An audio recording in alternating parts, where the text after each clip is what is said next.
Yeah, it's like here we bringing children into the world for a check. I don't think that's fair, not only to the person who like praying on, but to the child. But I want to say, I mean, maybe because I'm a woman, that you guys be talking about that it's not fair for the child, it's not fair for the guy, but the guy needs to take some type of responsibility as far as like not fucking law, everything that moves, so then you don't get more babies. That's that part too. Technically, both are actually fucking law. Yeah, I agree. So you can't award one. But you're the one with the money, so you know you gotta protect yourself a little more because you know the women are doing that nowadays. The money doesn't raise a child, the decision you work with it does. So it's like, I don't think it's fair for women to want to say, I want to have a child with somebody solely because they have money. If that person is not fit to be a father, they get somebody with money. Well, what if you're not fit to be a mother? You just want. The problem is, I don't even want to put a percentage on it, but more than 50% of the women who are getting pregnant, they just want the check. 50%, stop. I said higher than 50%. Yes, look at athletes. Not scoring, he's kicking it out. You better say the women who are fighting athletes. That's what I said. No, you said 50% of women. I mean, just most women who have sex with a guy who has money, all millionaires. Like, I'm gonna just be honest, and this is just a fact. Here's Hastings. You sleep with a millionaire and get pregnant, you don't really have to work anymore. That has become the easiest job you have ever had. There's no point in having an education, no schooling, no nothing, because that child support will be better than any job you're going to get for as long as that man is making money. So if Anthony Edwards, let's say, plays for 15 years, that's the best job that you will ever have for those 15 years. What the fuck? If I'm a woman, what the fuck do I need to go to school for? If I'm pretty enough, try to get fucked, and I'm going to just be honest, I would rather just be a fuck bag. So this is a great guy. Fuck morals.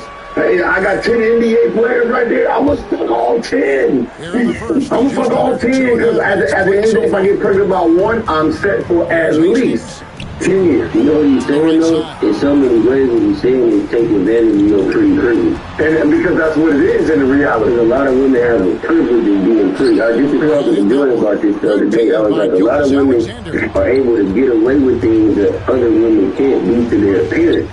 And because of their appearance, men are willing to put up with certain things and they won't put up with the other ones. So like you was just saying, you kind of got an option to make things easier for you. It's like I'm going to go to work. Like if I got 10 niggas in my DM, and they're all millionaires, my sole job at this point, I'm living in a one bedroom. My sole job now is to see which three stuff. Who's going to get me pregnant? Because as soon as one of them get me pregnant and I live in the right state, that's 50, 60,000 a month. Like, y'all got to think about these NBA contracts, bro. What job is going to pay you? No, man. A month. There's no taxes on child support money. There's no taxes, and you can't get sued for child support money. So it's basically bulletproof. You can go out there and get sued, you can lose this, you can get in a car accident. There's nothing that can take child support money from you. So I don't even look at the women like, damn, that's what, like, cause if I was a woman, I'm sitting there like, whoa, you're telling me basically this is a bank? Wide open, no bodyguard. And that's what I told my son. The day you sign your deal, you are a walking bank. There's nobody, if you don't got there's no bodyguarding you. You are a bank walking every girl you see. Moving forward. Is looking at a bank with no bodyguard on it. And I think that's his favorite part. Like I would have slid. If it was up to me, I would have slid that nigga. I would have slid him. Hastings got his second bucket tonight, and he's not going to And Donovan a timeout. Wants to talk some things over, might be seeing some things to experience the women's tournament on ESPN with Spectrum. Watch the best teams battle it out to see who will take it all the way. With ESPN, get in on the action live. Next Spectrum.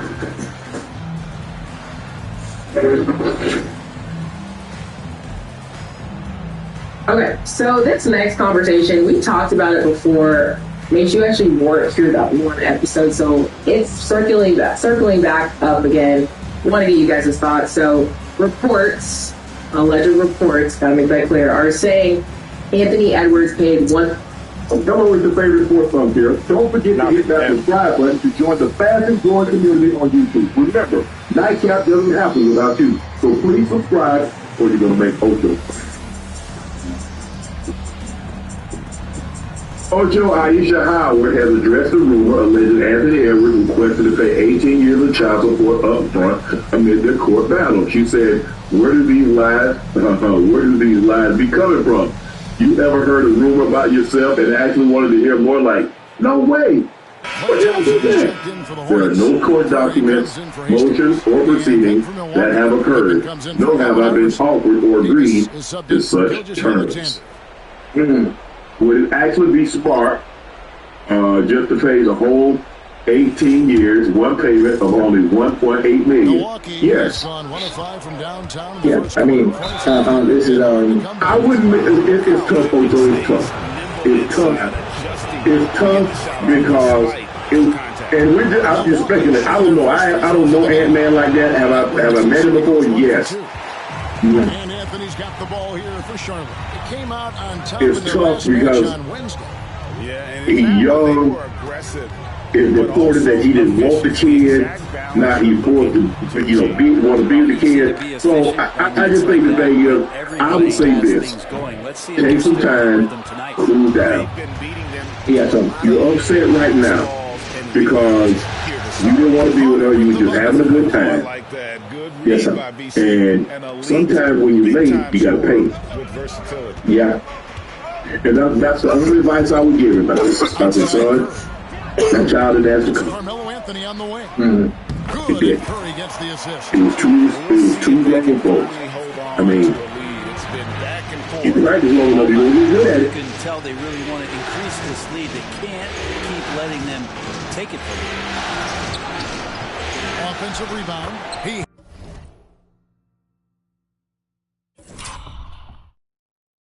hangs in there and cashes in on the second chance points. Several lead changes going on here in the early portion of this game. It reminds me of that cameo song, Back and Forth. Here's James, and Pippen pulls it down. Yeah, it's pretty much the only way to keep him from taking advantage of you down low. You got to play tough, physical defense. It's deflected. Anthony against Pippen. Anthony down low. It's hauled in by Pippen. I mean, looked like he rushed it a bit. The defense wasn't terrible, but still, he's got to knock that down. Buries it from three-point range. How many times have we seen this? You give Curry an inch, and that ball's gone. Pass to Bennett. Now Reed. Carter outside.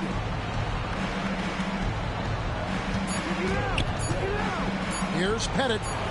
And right away, they match it with a three-pointer of their own. And I like the back and forth here, showing confidence from Rain. It seems like they're going to find out who can make the deepest threes. Right now, it's a shootout. So at the end of one quarter of play, still a close game. Bucks ahead, up one. And the second quarter will get underway just after.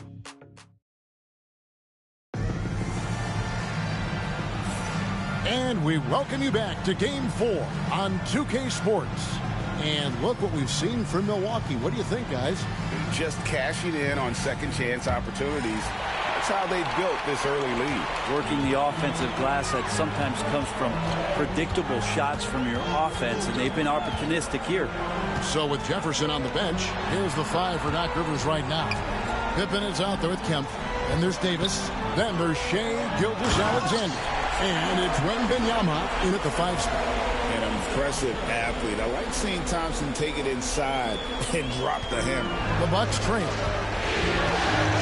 Outside, Kemp lets it go from 14. A tad short, but it's good off the front iron.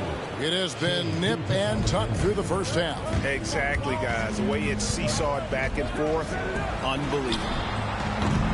Hastings, no good. And for Milwaukee, they're shooting a meager 37% for the game. Gilgeous-Alexander passes to Pippen.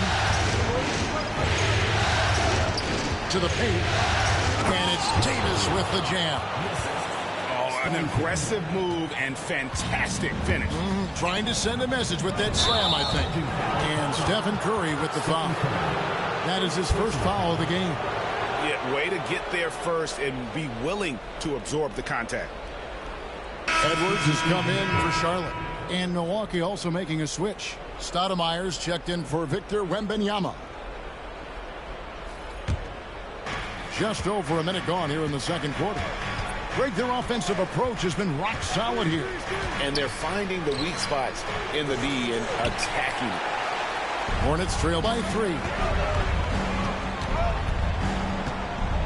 Here's Hastings. He has 5. Thompson for 3. Thompson with the 3. Love watching Klay Thompson and that easy stroke of his. Here's Gilgeous-Alexander.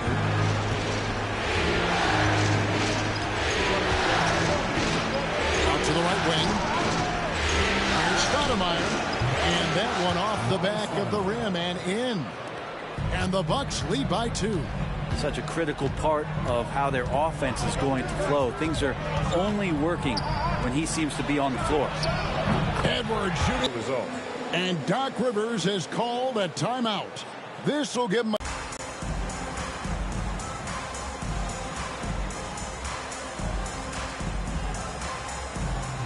Charlotte making some changes. Abdul-Jabbar comes in for Ilgauskas. And Carmelo Anthony is subbed in for Edwards. Milwaukee making a switch here. Iverson outside. And a great assist by Gilgeous-Alexander as that one goes in. Gilgeous-Alexander's got his 4th assist in this one.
One thing that the No Jumper Rico exposed, besides the fact that the feds are watching this podcast, is that Big U, who has spent the last 20 years working on redefining his public image, never really changed. According to the feds, Big U is still the ruthless gang leader who was before he was released from prison in 2004 with his recent arrest. He can be lights out. Here's Pettit. A putback, controls the rebound and puts it back up and in. And it seemed like they couldn't get anything to fall in that opening quarter, but you can just feel the momentum starting to shift. Unable to get the ball in bounds, they get called for the 5-second violation.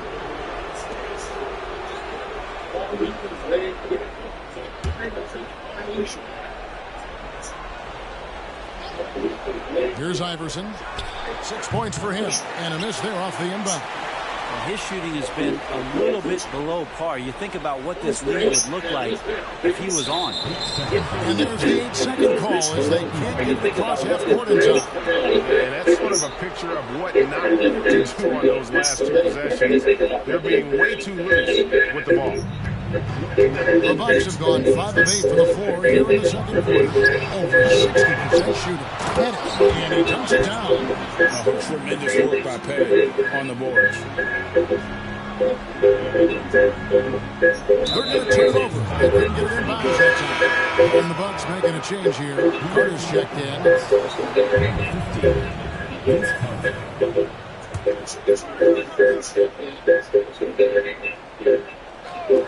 Here's Gilgeous-Alexander. Iverson outside. Pass to Carter. From downtown. Here's Gilgeous-Alexander. It's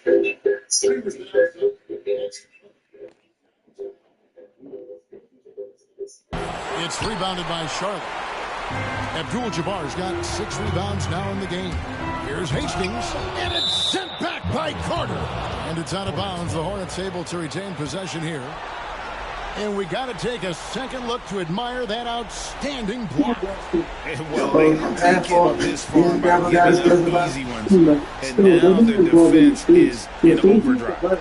It might have been behind the depth of a young football player in Rapid who was signed to his very own label. Something else the indictment is revealing is that Big U might have also been involved in the deaths of some other prominent rappers, where people now claiming Big U might have been in some way associated with the deaths of Nipsey Hussle and Katie Rock. Hey guys, I hope all is well. Welcome back to the Truth Is Right Drop new videos every other day exposing the truth. In today's episode, we will be talking about the alleged victims of Big U. But before we begin, make sure you subscribe if you're not, like, comment, and share this video so we can get this video seen by everyone who needs to see it. Also, please make sure to subscribe to my second channel, Truth Network, as I've been dropping new content over there. I want to thank you all. Now, let's get right into it. For those who don't know, Eugene Big U Henry is believed to be a leading figure in the Rolling 60s Crip gang. The Rolling 60 Crips is an LA criminal street gang that was formed in the 1970s. They got their name from the number streets between Slauson, Florence Avenue. It is believed the gang contains roughly 1,600 active members, making it one of the biggest gangs in the city. The members usually identify themselves by wearing Seattle Mariners 4, the Chicago White Sox logo. It is speculated that Big U is not only a member, but he could be a leading member of the gang. Although it's also reported that the gang doesn't really have a set leader. According to the streets, Big U has been a feared member for several decades. At one point, his reputation in the streets was of a ruthless drug dealer who was known for robbing anyone who wasn't in his crew and using violence to do so. In the 90s, Big U had already earned himself his boss-like reputation. He had climbed in the ranks of the Rolling 60s and was known to get out of the rankings necessary. While things were going good for him for a short while, eventually, things took a turn for the worse. When in 1991, he had come up with a plan to rob a drug dealer he was set to buy. Ladies and gentlemen, please take your... Charlotte has gone 3 of 4 with the long-range bombs here in the second quarter. On the wing, Thompson. The phone with Crunch. Don't wait in line. Keep a deadline with tax experts by your side. Get matched with an expert. You can file your taxes as soon as today. The IRS deadline is April 15th. Hand off your taxes to an expert today. Gets to his teammates on time and on target. Anthony, I don't think they should have done this at all. What's the alternative? Not more sit-downs. I think it's just more ball.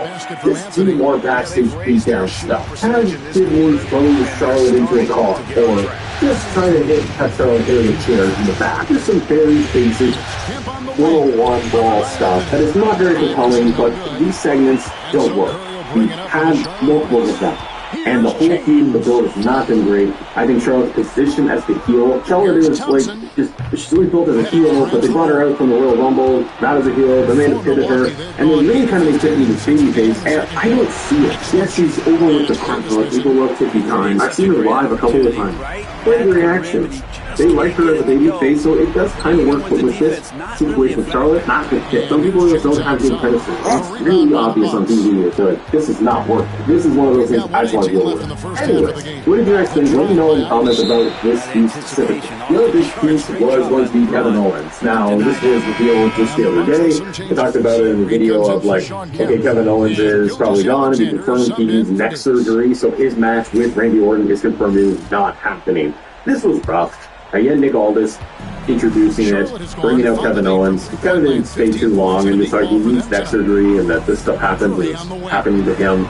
So you could see the disappointment. Everyone's frustrated and upset. I'm upset that we're not going to see this match. I was really looking forward to it. And then the question mark is, who does Randy Orton pivot, and what do they do with him for WrestleMania? Nick Aldis had Randy Orton come out, Kevin Owens and Randy Orton kind of cross paths for a second, and then Nick just says, hey, you don't have a match for WrestleMania. And then we got an RKO for Nick Aldis. This is like the second RKO Nick Aldis has taken. Now, again, the question mark of, what does Randy Orton do for WrestleMania? I did a video the other day talking about all the potential opponents you could do for Randy who will check Owen out. But then the possibility has now come up that Nick Aldis will come out of retirement and Nick Aldis will be the one to fight Randy Orton. It could be an exhibition match. It could be just an open challenge. Maybe they now pivot Randy into feeling like, okay, I don't have an opponent, so my storyline is going to be, who's my opponent? I need an opponent. And it could be set up that way, like Seth and Cody did for Cody's return match at WrestleMania. Seth didn't know who his opponent was going to be, and then they did the match. Could do that. Could be someone like an Aleister Black or Rusev. But Randy will and should have something at WrestleMania. So throughout the night, coming to the main event, throughout the night, the big story arc was going to be the favor. What was CM Punk going to ask of Paul Heyman? We had Seth Rollins arrive.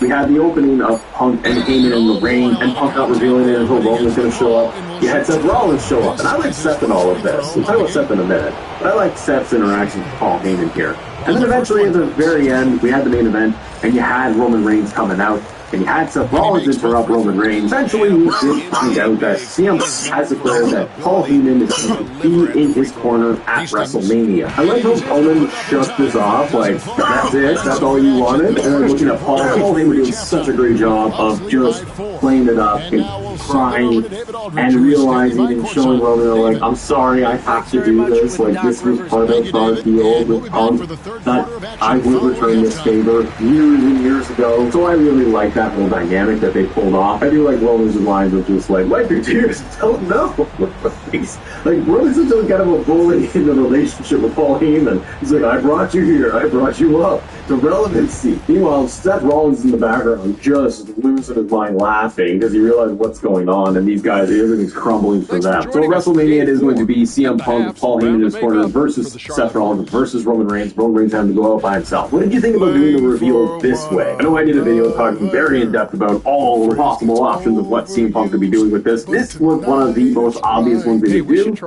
and I don't know. I like the segment. I like the performances. This was well done. This gives it a couple of weeks to build off of it, where you can have the Paul Heyman Roman Punk interactions. Seth and what's Seth doing? The intrigue now for me is, now that we know this, what is going to happen at WrestleMania in this match in the main event? Because on paper, it's like, okay, yeah, that's the favor. That's what we kind of expected. So it's not this big brand thing, big swerve. Paul Heyman's turning on Roman Reigns. But let's wait and see what happens at the match itself, how that plays out. Because I am wondering now, more and more, the role of Seth Rollins. This thing right now, I'm based on SmackDown, it really feels like it's Roman versus Punk. Like, that should be the match. But you have the third piece, which is Seth Rollins and all of this. And you have the interaction with Paul Heyman backstage. I am getting the feeling, like at WrestleMania, that main event, I think there's a possibility that Seth Rollins wins that match. And he wins it just because Roman and Punk are destroying each other, and Seth just kind of scoops in and gets the victory, or Paul Heyman ends up walking out with Seth Rollins at the end of the night. I think Seth deserves a win. His favor is just for WrestleMania, for Punk to have Paul Heyman in his corner, coming out of the entrance and then just standing there the whole night. Can't just be all it is. I think a really cool wrinkle would be that Seth wins, gets a WrestleMania main event victory, and he walks out with the wise man. Haven't seen that dynamic before. Could be a lot of fun. You get maybe a heel Seth Rollins, which I think his character could use, and you still have Punk and Roman doing their thing. Because I think that would just set off their whole feud. Even if like Punk wins it, or Roman wins it, I think the feud going out of it would be eventually a one-on-one match between CM Punk and Roman Reigns, and Paul Heyman is stuck in the middle. But if you pivot it a little bit and get Seth win and walk out with Heyman, Roman's already just flabbergasted and shoveled because eventually he can't handle this. All the betrayals, everyone leaving and ditching him. How do you deal with that in the main event match? CM Punk just wondering what the heck are you doing, and it gives Seth Rollins a victory over Punk, literally in the ring, but also with Paul Heyman. And Paul can kind of do it where it's like, I'm sick of you keep fighting over me, I don't want to be a part of this relationship anymore, I'm going with this guy now. So I am intrigued with this match now a little bit more, and I am excited to see how they play this out the next couple of weeks. Hopefully it's not just both our brawls. I want to hear and see more of Paul Heyman, Roman, Punk dynamic. Tiffany Stratton and Charlotte, I think it's just a mess, and let's get that match over with. And we got Street Profits going up against Motor City Machine Guns. They're the new #1 contenders for the tag title. I like the tag division on SmackDown. It's doing way more than what's doing on Raw. So what are your thoughts on SmackDown? Did the Punk segment deliver? Did the Charlotte Tiffany segment land for you? Did it work for me, brother? Sorry to tell you guys, and have a great day. See ya. If you want to be a nurse, if you want to graduate as fast as possible, you guys can. Charlotte shooting their third and fourth free throw attempts of the game. CPI University. CPI really fit my learning style. Tactile learner, touching things, doing things. I find the opportunity to learn with my hands while using my mind. Same thing in this sense. Things you take in passion and sharing real life experiences, and you can see it in graduates. Now I am lead nurse at an Ivy League company. I feel like I'm doing it. Stolen away. Just a little over 90 seconds gone in the third quarter. Welcome to portfolio players. He's too good a finisher to blow that kind of chance, but that's going to be a wake-up call to the defense. And we've got a timeout called by Doc Rivers. He's going to have a discussion here on the sideline.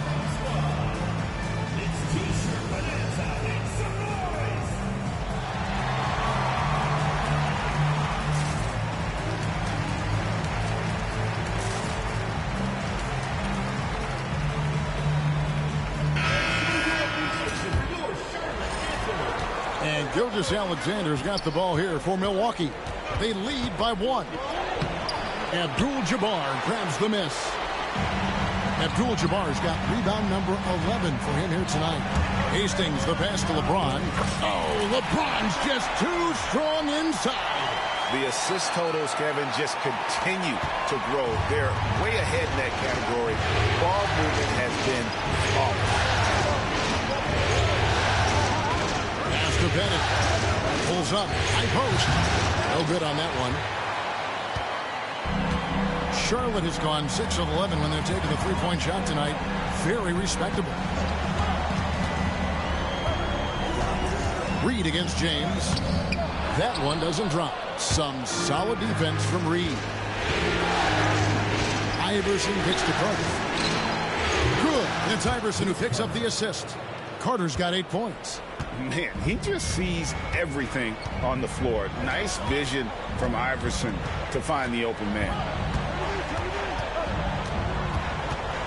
Anthony up on top, defended by Carter. Anthony, the pass to Abdul-Jabbar. 5 on the clock. Got a hand on it. On the wing, Iverson. James defending. And that one's good, Iverson. In the mid-range, Iverson can be so dangerous. He is just so skilled at making those shots. Here's LeBron. Pass to Anthony. Off target from three-point range. Bucks leading by 4.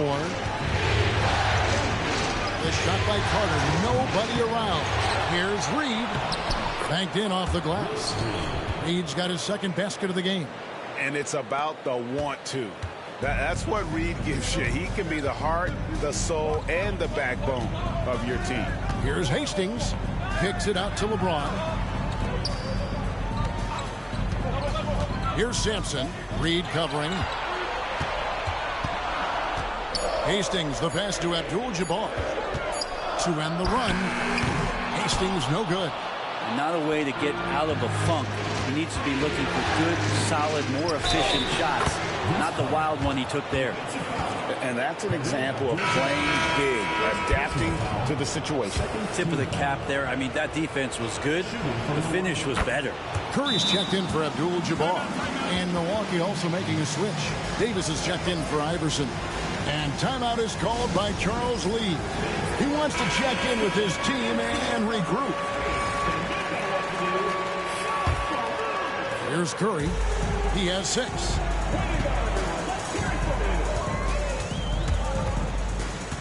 Outside Anthony from deep.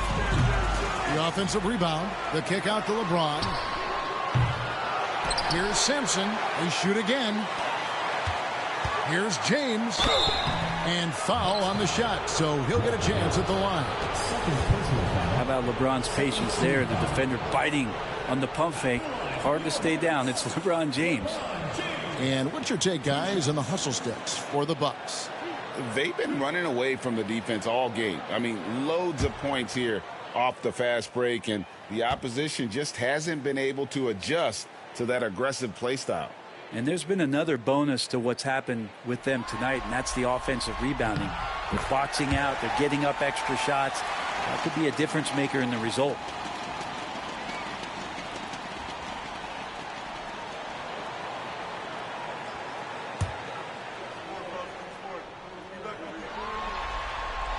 And both free throws good for LeBron.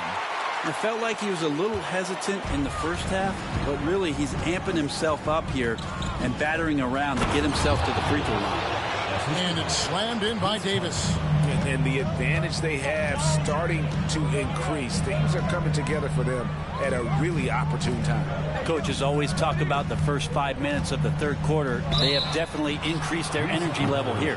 And there's the whistle. 3-second violation. And it's Milwaukee's ball. It's a 12-2 run here. Good pace.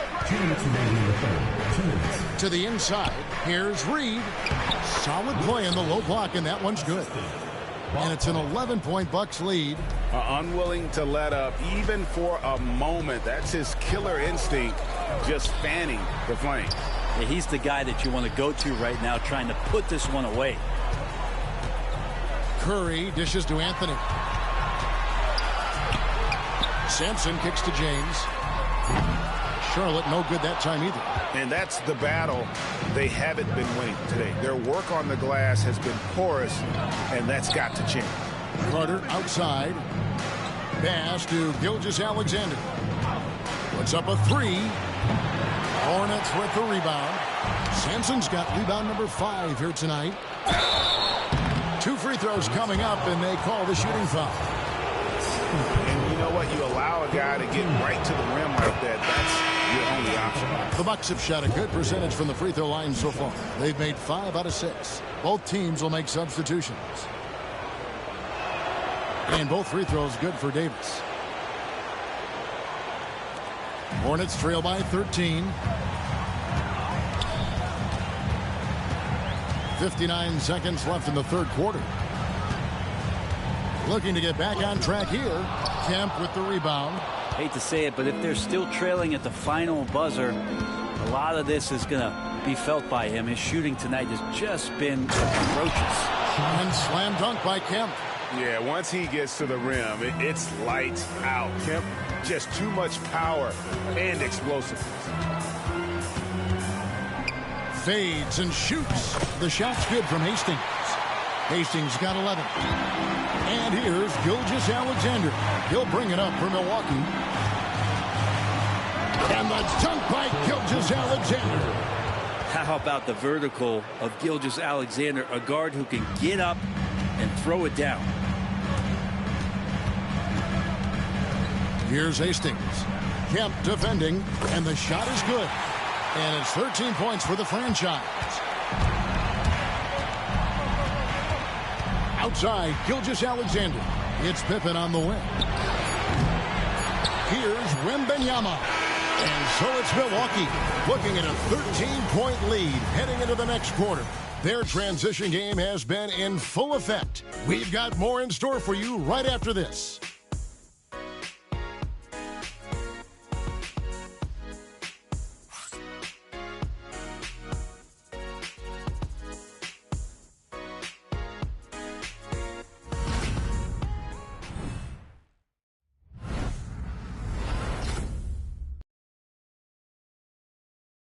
And let's go back to a terrific pass that we're calling tonight our State Farm assist of the game.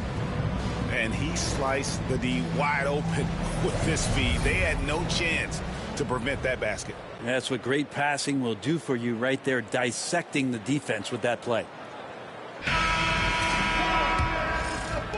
And we're happy to have you back for more playoff basketball here in round one. So with Jefferson on the bench, here's the 5 for Doc Rivers right now. Allen Iverson out there with Davis. Then it's Pippen. Then there's Shawn Kemp. And it's Pettit in at the pivot spot, manning the middle. Pippen with the steal. To the middle. And Allen Iverson the bucket, the assist by Pippen. 15 points for Iverson. Yeah, that's the third bucket in a row from the paint. This defense needs to clog those lanes in the middle. Shooting foul as the whistle blows. He'll shoot 2 free throws. Clever move by Curry, taking the foul, but still getting the shot off.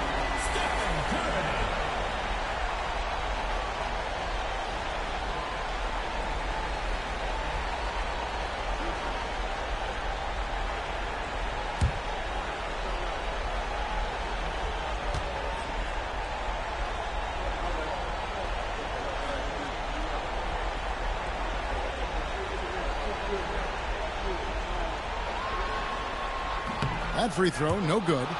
And you know with Curry, what impresses me most is his efficiency. That's not something we normally see in a high-volume jump shooter.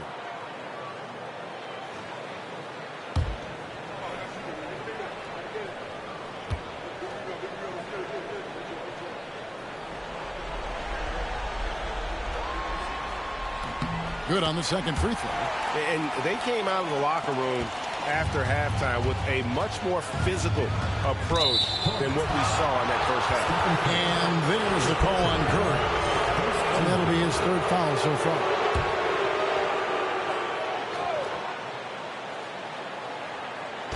So it's the Bucks now. It's a 16-point game. Davis finds Kemp. That's in there. Davis with the assist. That's the 10th straight point they've given up in the paint. 4th quarter just getting started. 1 minute in the books. Iverson against Curry. Abdul-Jabbar outside. 6 to shoot. Curry is inside. Iverson covering. The shot by Curry, no good. And they've only got a slight edge on the boards, but it just feels a lot bigger. And that one's good, Iverson. The ball movement on this run has been fantastic and is a big part of why they've been able to get these good looks. And so it's Charles Lee calling timeout. And that timeout by Coach was carefully measured, wanting to make sure that everybody is on the same page here.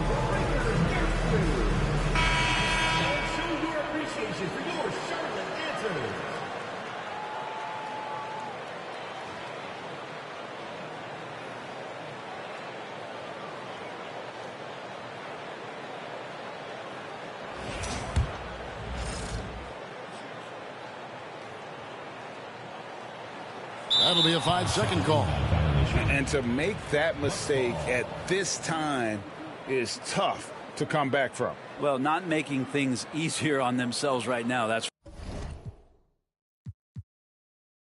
for sure.